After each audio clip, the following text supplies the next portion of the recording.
November 14th, 2019 meeting of the Ramsey, Washington Suburban Cable Commission. Next up, we have the consent agenda, and we have claims, minutes, reports, and financial statements listed. Any questions or comments regarding any of those items? And if not, I would look for a motion to approve as presented. So moved. Second. We have a motion and a second. All those in favor say aye. Aye. Aye. Opposed? Motion carries. Then under reports, I have nothing to report as the chairperson, so we will move to, we have no treasurer at this time, but we will have an election later in the meeting. So next up we have our executive director, Tim. Madam Chair, I think my comments will be in the other parts of the agenda, so I have nothing here at this time unless there are other questions. All right. Any questions for Tim? All right, then we will move on to operations update. We have program logs and reports in our packets. Any questions or comments? We also have committee reports, and we have the minutes from a number of meetings. Questions or comments? All right, then we have our attorney. Any questions for Mike? All right, we're chugging along here. Next up, we have the cable company. Is there anyone from the cable company in attendance? Seeing no one, we will move on to nothing under unfinished business, so we are at new business. And the first item is RFRP deadline change and franchise extension. Tim. Thank you, Madam Chair, Commission members. The agenda number 65 is a recommendation to approve a franchise extension agreement to the member cities, to recommend to the member cities to approve an extension of the franchise to October 31 or through October 31, 2020. The purpose of that is to facilitate a request that Comcast made to have some additional time to submit their proposal in response to the RFRP that this commission approved back in October and issued on October 11. The original deadline for Comcast to submit a proposal was November 11, and they made a request to extend that, and in consultation with members of the Legal and Policy Committee and Commission leadership, we thought it was reasonable to give them until December 13 to submit a proposal. And so in exchange for that, Comcast is willing to push out the expiration of the franchise. So this is something that we need to recommend then to our member municipalities to approve, and so that's before you tonight. And staff certainly is willing to recommend, and I think members of the Legal and Policy Committee are also comfortable with this as a recommendation. Tim, when you send this out, you have like an explanation for the member cities? Yes. What the heck is going on? Yeah, absolutely. Because it's going to be confusing as to what's what. You're not going to understand all this stuff. Yes.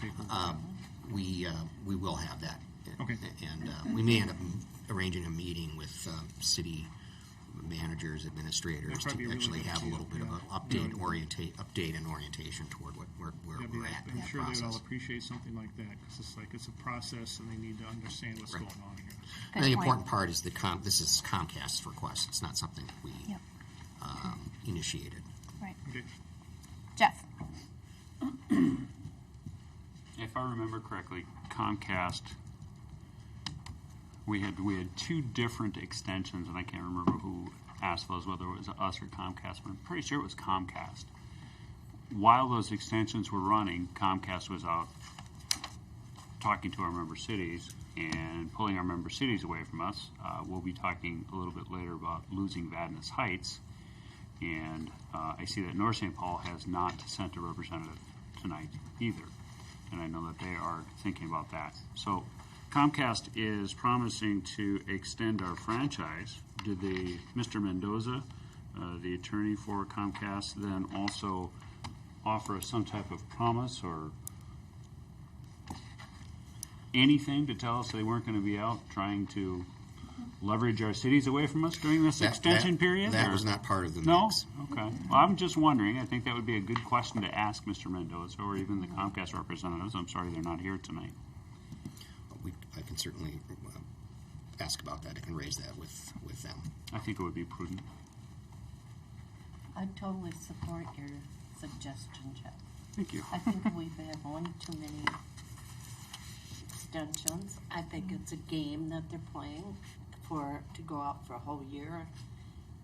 They're offering to give us an extension for a year. What, like you said, what? They want to get the rest of what's left, or what? Yeah. The extension at this point, when I see this extension and I see the letter from Mr. Mendoza and I look at the reasoning behind this extension makes sense. We did dump a bunch of documents on them. We Yeah. dumped quite a bit on them and then looked for a very fast response. This one's reasonable. But we've got a track record here in the past of what has been happening during extensions. And while this one's reasonable on its face, what happens behind the scenes when we start offering these extensions because of the complexity of the renewal? Yes. How long does it take them to read these documents? It takes a year to read. No. They're only asking So for, it's only one No. more month that Just they're 1 month. asking for. Well, what's the Extension is 2020? March through March of 2020.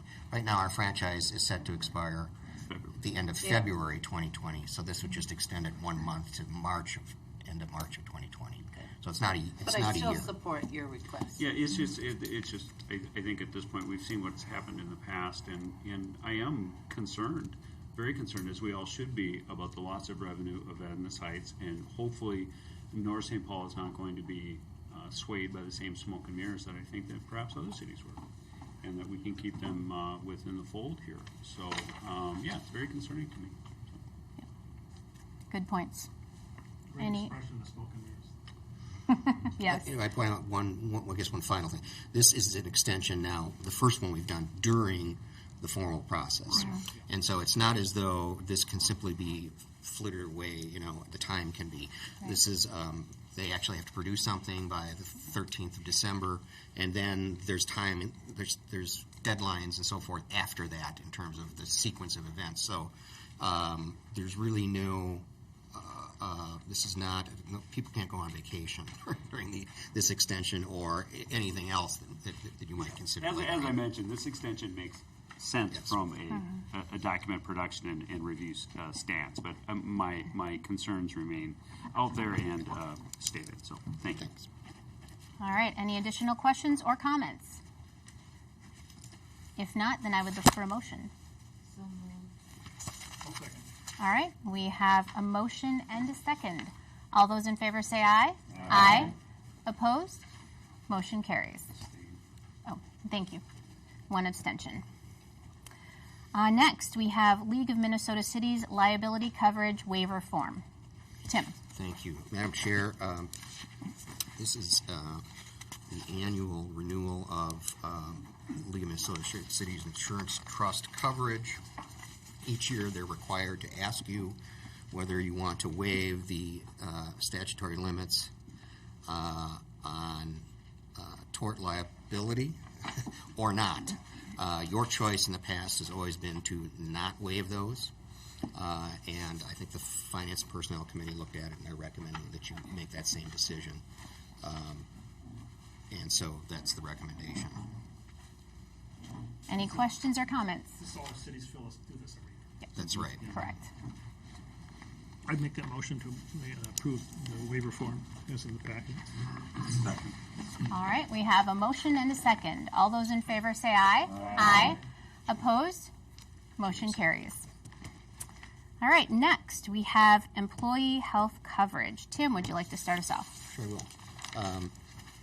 Madam Chair, the Finance and Personnel Committee met a couple of times to review the new rates on the plans that are currently offered to commission employees.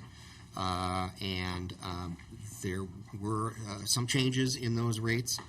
Those are reflected in the table that is handed out here tonight, and that I think we provided by email as well. That's kind of the middle column. Those are just the rates that that as they are established under the ACA and the the regulations and that providers are supposed to file each year in October with the state of Minnesota. And anyway, these are the rates for these particular two programs that the employees can select from. In the right-hand column is the Commission's policy toward that. The committee met and has recommended a change to that policy. Under the Commission contribution, the contribution toward the employee coverage, the employee-only coverage, would go from 100% to 90% of the monthly premium. And so that's the recommendation of the Finance and Personnel Committee. And their minutes from their meeting were handed out, and if you wanted to take a moment to look at those. Okay. Any questions or comments? Comments? Jeff? We once again find ourselves in a position of negotiating this commission through a falling revenue structure, unfortunately. As I mentioned a minute ago, Vadnais Heights has left, taking with them approximately $325,000 in top-line revenue in order to run this commission and fulfill their mission. The change that the Finance Committee looked at, which only applies to the single employee coverage, we left the dependents completely alone. This is just for the employee that works here. And I don't believe we have any married couples here, so it affects one person all the way around. Saves the commission right around $10,000 per year. As I said before, we're losing about $325,000 in top-line revenue. Obviously, the difference between those numbers is massive. This effort to streamline and to, for lack of a better term, pad that upper line to get more revenue in here. The brainstorming is beginning, the planning is beginning, the work is going on in the individual committees to make some changes that are going to keep this staff together, going to keep the mission moving forward, because I can tell the staff and I can tell the folks around this table, as the mayor of Grant, we recognize and value what you do, and we do not think that this, whether or not a couple of cities decide to go their own way in order to, I'll be very frank, pad their own top lines, I don't think that that should stop what this commission's doing, what these employees are doing, because you're very, very valued by the folks in the community. You are in my city, I can tell you that. When we get people out to help us with our equipment fund, to help us do our meetings, to come into our office and deal with our connections. It's professional, it's quick, it's efficient, it's done now. That type of thing is hard to quantify, but I can tell you that you are valued. The employees, from my perspective as a member of the Finance Committee, will not be the only stakeholders here to be affected. This committee and the people sitting at this table, I would think, would be affected as well. That is fair, and I think that needs to happen as well as a myriad other little small things that the chair and I were even discussing tonight.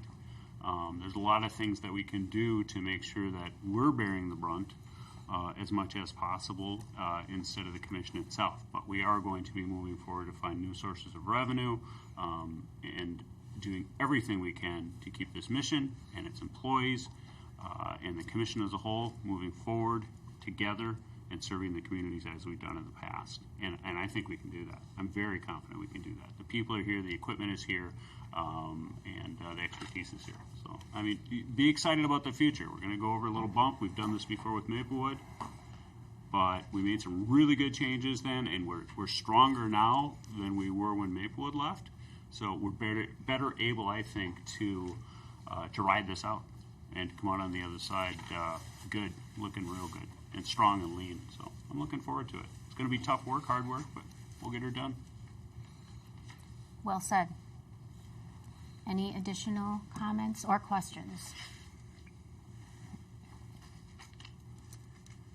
If not, I would look for a motion to approve as presented. Or I should say, as recommended. So moved. Second. We have a motion and a second. Further discussion? I would like Ginny. one clarification here. Yep. The premium ranges obviously have changed, but the contribution level also has, so I'm not quite sure, because I haven't quickly done the math, that if, what's an individual employee going to have to come up with now if he or she, obviously, I'm using the generic, 10% plus the increase, it still shouldn't be very much. What is it? Did you figure That's, it out? you're correct. Okay. Your assessment's correct. It was, from memory, and Mr. Den may be able to fill this in even better than I, was right around, I think, for the most expensive coverage for an individual employee, it was right around $50. I think is what that total 10% was. And the one other question, I forgot to ask this before, and I was going to put our chair on the spot a little bit. Lori, I hope you don't mind, but I think this is maybe the time to do it. You were a long-term employee of the Roseville Cable Commission, as I recall. Is that correct? Yes, Yeah, and you had healthcare coverage, is that right? I did, yes. Okay. And as a longtime employee of that commission, doing exactly and engaged in exactly the same focus and line of work that we're involved in, what were you paying for your healthcare insurance there as a single, not as a percentage, I don't want dollars. Can you tell me what that was? And I apologize, I don't recall the percentage at this time, but I was paying annually close to $2,000 for single coverage. For single coverage, $2,000 out of pocket. Correct. Okay. So, again, this is not something that the Finance Committee takes lightly. In fact, we had some really lively discussions about it. It was lively. But at some point, we need to look at the revenue situation out in the future and start to adapt to that now. No business, if they want to stay strong, lean, and in business, makes changes after the revenue's gone. You start to adapt before you get there. So, thanks, Lori. That's all I bet. have. All Motion right. and a second. All right. Further discussion? Hearing none, we do have a motion and a second. All those in favor say aye. Aye. Aye. Opposed? Motion carries. All right, next we have election of 2020 officers. Tim, would you like to start us off? Yes, Madam Chair, I don't know if folks that saw the memo I sent out earlier today, but there are indeed 4 volunteers that have been identified who are willing to serve as your officers for 2020. And they're identified in this memo. Lori Polkerbeck as chair, Beverly France as vice chair, Ginny Holder as secretary, and Ron Den as treasurer. So these folks have come forward to volunteer to be nominated in that capacity, in each of those capacities. It doesn't preclude the commission from accepting nominations tonight for any other interested folks. In sort of the that hasn't come forth in my discussions with folks. No one else has come forward, but certainly you can do that tonight. I'd recommend that if you're going to nominate the slate, also open it up for any other nominations, folks who want to nominate. So that's the status. Okay, then at this time, I would open up the floor for nominations. Move the slate. Any additional nominations? Additional nominations? Okay. Then we have a motion. And, oh, I'm sorry, I didn't hear that. And a second. All those in favor, say aye. Aye. Opposed? Motion carries. Congratulations to the candidates. For a second there, Tim, when you said volunteers, I thought you were going to say victims.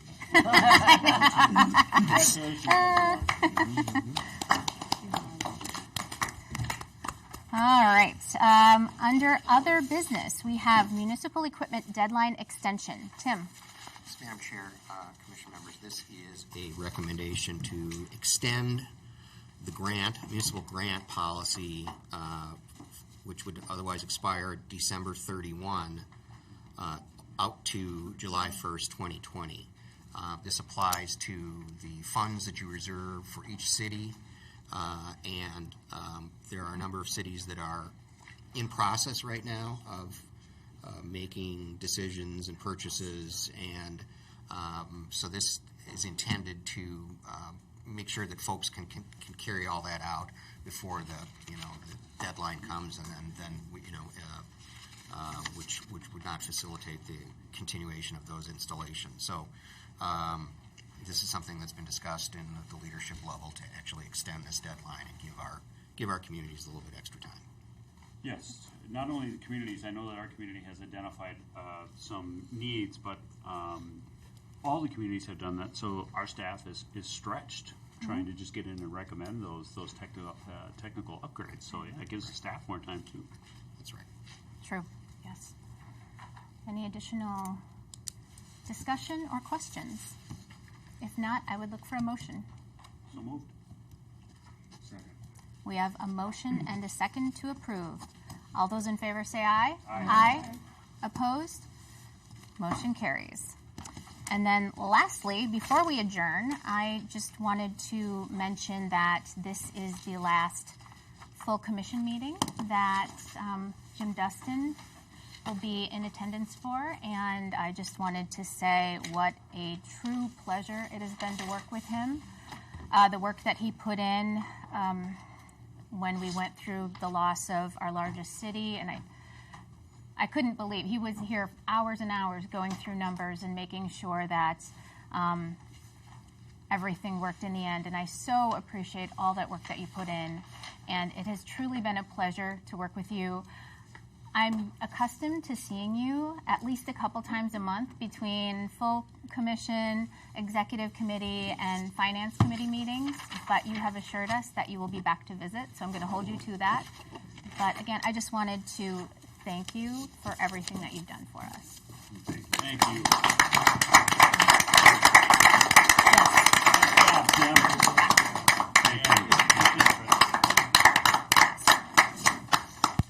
Did a great job, Jimmy. She's Yes. right. Through that whole Maplewood situation, you held the finances together. His work. Thank you. Yes. All right, and then at this time, I would look for a motion to adjourn. So Can moved. I just ask a question? Oh, yes, Don't we please. have to adopt that calendar for next year? You can, yeah. This would be the normal first. I don't know if you have to. You can if you want. I mean, your I don't believe we have in the second past. Thursday is kind of. This is your schedule. I guess Yeah. if you want to adopt it, you can. But if we need to, we should. If we don't need to, Do we need to adopt a meeting haven't. schedule for? Yeah, Okay. I rescind the that's motion. your to annual, adjourn. that's your annual meeting. Okay. I'm sure we haven't done that before. No, we but, haven't, but we can start now. It's a I good move practice. to approve the commission meetings and executive commission meetings for 2020. Have a second? We have a motion and a second. All those in favor say aye. Aye. Opposed? Motion carries. And at this point, I would look for a motion to adjourn. We have a motion and a second. All those in favor say aye. Aye. Opposed? Motion carries. Thank you and good night.